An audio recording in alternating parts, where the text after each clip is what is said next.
Halo,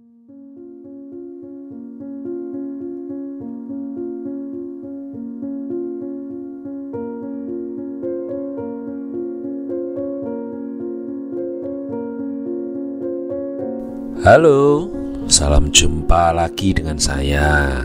Pada video kali ini saya akan membahas satu tema mengenai orang tua yang imatur, atau secara kejiwaannya orang tua tapi belum dewasa. Kematangan atau maturitas seseorang itu tidak bisa hanya dipandang dari segi umur saja. Ada kalanya, bahkan sering ya, orang yang sudah menjadi orang tua pun kadangkala emosinya itu belum matang. Jiwanya masih anak-anak, tetapi dia sudah punya anak. Nah, itu namanya orang tua yang imatur. Berikut akan saya coba paparkan tanda-tanda apa saja sih orang tua yang belum matang secara emosional, tetapi sudah menjadi orang tua dan harus membimbing seorang anak atau beberapa anak. Siapa tahu itu adalah tanda-tanda yang Anda miliki ya. Jangan sampai ya, atau itu tanda-tanda pada orang yang Anda kenal. Oke, tanda pertama, orang tua imatur ini sering menimpakan kesalahan kepada si anak. Ketika menghadapi permasalahan saat orang tua ini masuk ke rumah, orang tua imatur itu cenderung langsung marah-marah kepada anaknya jika ada sesuatu salah yang dilakukan oleh anak, karena dianggap si anak ini telah melakukan kesalahan walaupun kecil. Ada saja salahnya pokoknya ya. Orang tua model ini gampang sekali menyalahkan anaknya, membesar-besarkan masalah kecil, dan sering hilang kontrol kemarahan kepada si anak.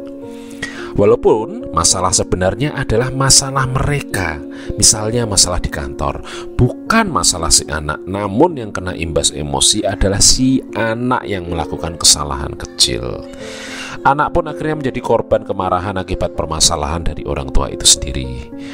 Tahukah Anda, hai orang tua, menimpakan kesalahan kepada si anak terus-menerus itu akan menggerus kepercayaan diri si anak. Anak ini jadi sering sedih karena selalu disalahkan. Kasihan kan? Makanya belajarlah untuk memisahkan masalah pekerjaan dengan masalah keluarga. Berikutnya, orang tua imatur itu cenderung menerapkan standar yang tinggi untuk dicapai oleh anaknya. Orang tua imatur itu seringkali tidak pernah puas akan apa yang dicapai oleh si anak. Mereka cenderung menerapkan standar pencapaian yang tinggi yang diharapkan dicapai oleh si anaknya. Karena mereka pun beranggapan bahwa harga diri mereka itu juga terletak pada kesuksesan si anak, membanggakan dia. Oleh karena itulah mereka menerapkan standar tinggi kepada si anak, supaya jika si anak itu dipuji atau mendapatkan prestasi, harapannya pujian itu juga diberikan juga kepada si orang tua. Buruknya lagi, orang tua macam ini sering sengaja membuat anaknya merasa bersalah karena tidak mendapatkan hasil yang sesuai yang diharapkan orang tuanya. Anak sering dianggap mengecewakan karena pencapaiannya di luar standar yang sudah ditetapkan oleh orang tuanya. Hal ini sangat berakibat buruk bagi mental si anak. Tetapi orang tua imatur tidak terlalu peduli akan hal itu, mungkin tidak memikirkannya, dan dia tidak mengerti akan kebutuhan emosional si anak, hanya menetapkan target. Anak pun akhirnya menjadi korban dari harga diri dari orang tuanya. Anak menjadi merasa sering tidak pernah puas, tidak pernah bisa membahagiakan orang tuanya, selalu merasa kurang. Dan yang jeleknya, selalu merasa tertekan harus menyenangkan hati orang lain, terutama hati orang tuanya, supaya dia diterima oleh orang tuanya. Kasihan toh? Tanda berikutnya, orang tua imatur ini sering menyalahkan si anak dengan alasan apapun.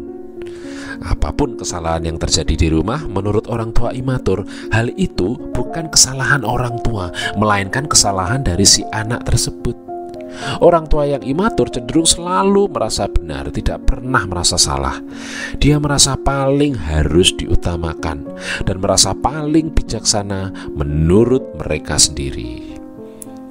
Orang tua imatur ini tidak akan pernah berkata, "Ya, saya salah," atau "Maaf, saya keliru." Tidak akan pernah. Karena dalam kamus mereka selalu benar.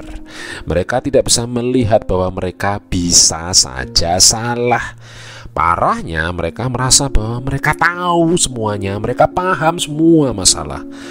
Maka dari itu, mereka harus dijadikan panutan menurut dia sendiri.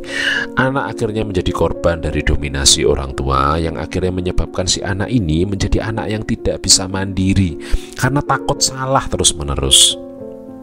Kasihan toh?